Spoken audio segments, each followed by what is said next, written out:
Falando de futebol, campo e bola, um Vasco pavoroso e lamentável no primeiro tempo. Um Vasco que parecia jogar de forma soberba, parecia achar que resolveria o jogo a qualquer momento. E com isso, demandou de uma atuação inesquecível de Léo Jardim no primeiro tempo. O cara pegou tudo, salvou o Vasco de levar o gol mais de uma vez, realmente fez uma defesaça queima-roupa que deve ser lembrada aí até o final desse campeonato como uma das mais difíceis e mais importantes dessa edição do Campeonato Brasileiro. Então o Léo Jardim ontem, para mim, foi o melhor jogador do Vasco em campo, pegou muito.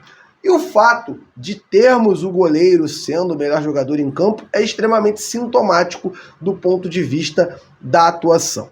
Mas antes do Edu começar aqui o show dele, né, trazer aí todas as novidades e notícias do Vascão para você aqui no canal Mário Coelho Vasco, quero deixar aquele recado da nossa parceira do canal, a 1xBet. Como sempre, tá com bônus de boas-vindas para a rapaziada que usar o código promocional Mário Vasco essa semana, e no próximo jogo, domingão, contra o Santos, eles vão dar nada mais, nada menos do que 8 camisas oficiais do Vascão para você, camisa da capa maravilhosa, que fizer o seu cadastro por lá. E não pode esquecer, tem que ser um depósito mínimo de R$10 usando o código promocional Mário Vasco, que tá no primeiro comentário fixado aqui desse vídeo de hoje. Então corre lá, se cadastra, faça o seu depósito, garanta aí o bônus de boas-vindas de até R$2.000 e o sorteio de 8 camisas dessa aqui, que pode ir para sua casa nesse próximo domingo, beleza? Abraço, vai lá, Edu, tamo junto.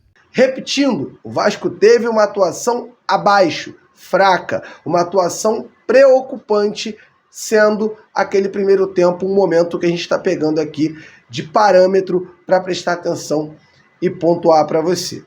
Mas o segundo tempo, principalmente depois do fim do primeiro tempo, na verdade, onde o Verratti levou a cotovelada do Maidana, e eu vou falar da Operação Salva Vasco, o Vasco virou a equipe dominante da partida. Tanto é que o Ramon Dias voltou para o segundo tempo fazendo uma alteração.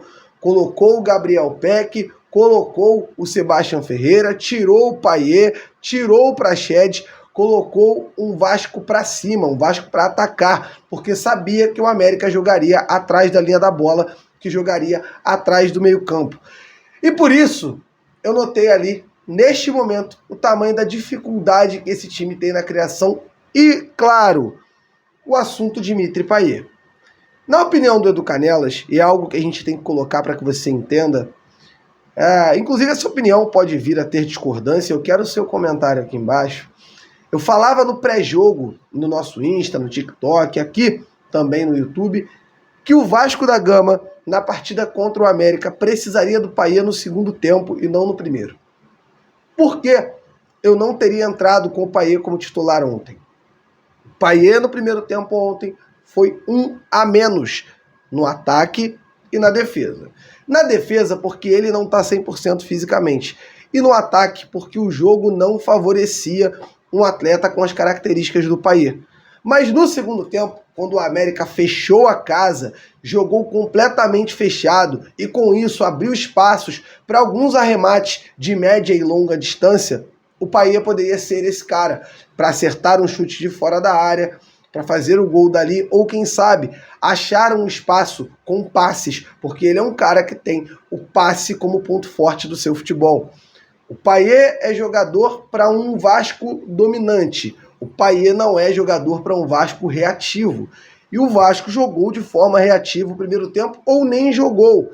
Jogando de forma reativa, não se pode ter um a menos, tanto na marcação quanto no ataque. O Payet ainda vai melhorar fisicamente, o Payet ainda vai evoluir até defensivamente, de modo a ajudar, pelo menos, ou cercar ali os marcadores, os jogadores de outros times que o Vasco for enfrentar, mas nesse momento o Payet foi um a menos, foi um cara realmente que foi mal na partida, mas por conta da característica do jogo e, óbvio, a característica que o Vasco se despendeu para estar dentro de campo. Então foi realmente um erro do Ramon Dias, na minha opinião, de colocar o Payet nessa partida. Eu teria colocado o Payet no banco. Outra atuação que eu quero destacar foi a de Puma Rodrigues. Muito abaixo, muito mal.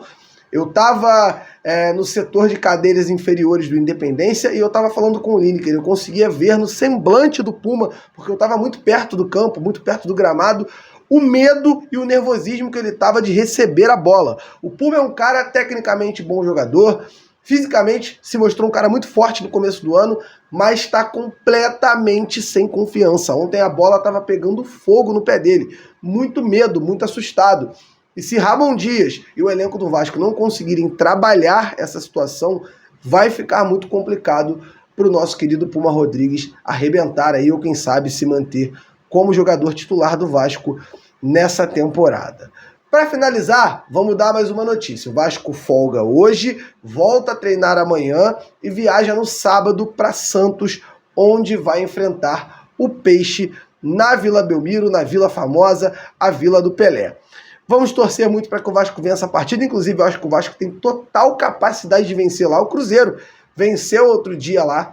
O Vasco chega para essa partida com muita confiança, com um padrão de jogo estabelecido e principalmente com um treinador exigente. O Ramon Dias reconhece que o Vasco fez um primeiro tempo muito fraco ontem, reconhece que o Vasco tinha que ter jogado melhor, aceita e comemora a vitória, mas o cara tá aí com a cabeça no próximo jogo e vai botar esse time para treinar e o pau vai quebrar. O Vasco vai buscar esses 6 pontos contra o Peixe lá em Santos, na Vila Belmiro, no domingo. E para isso, você que vai no jogo, eu não vou, mas você que vai, os ingressos para a torcida do Vasco começarão a ser vendidos amanhã ao meio-dia. Fique ligado para comprar o seu ingresso no site do Santos. Porém, são apenas 500 ingressos. Meus amigos santistas, pode colocar 5, 6, 7, 8, 9 mil. Ontem invertemos o mando, para que você vascaíno saiba. O Vasco ontem era a maioria no Independência. Era um jogo de mando de campo do América, mas a torcida do Vasco era a maioria no estádio. Invertemos o mando no Independência. Então em Santos não seria diferente. Pode colocar mais ingressos para vender, que a torcida do Vasco vai comprar. Agora vamos falar um pouco da resenha de ontem, um pouquinho sobre BH, na sequência aqui do seu vídeo. Mas antes do Edu começar aqui o show dele, né, trazer aí todas as novidades e notícias do Vascão para você aqui no canal Mário Coelho Vasco, quero deixar aquele recado da nossa parceira do canal, a 1xBet. Como sempre, tá com bônus de boas-vindas para a rapaziada que usar o código promocional Mário Vasco essa semana, e no próximo jogo, domingão, contra o Santos, eles vão dar nada mais, nada menos do que 8 camisas oficiais do Vascão para você, camisa da capa maravilhosa, que fizer o seu cadastro por lá. E não pode esquecer, tem que ser um depósito mínimo de R$10 usando o código promocional Mário Vasco, que está no primeiro comentário fixado aqui desse vídeo de hoje. Então corre lá, se cadastra, faça o seu depósito, garanta aí o bônus de boas-vindas de até R$2.000 e o sorteio de 8 camisas dessa aqui, que pode ir para sua casa nesse próximo domingo, beleza? Abraço, vai lá, Edu, tamo junto.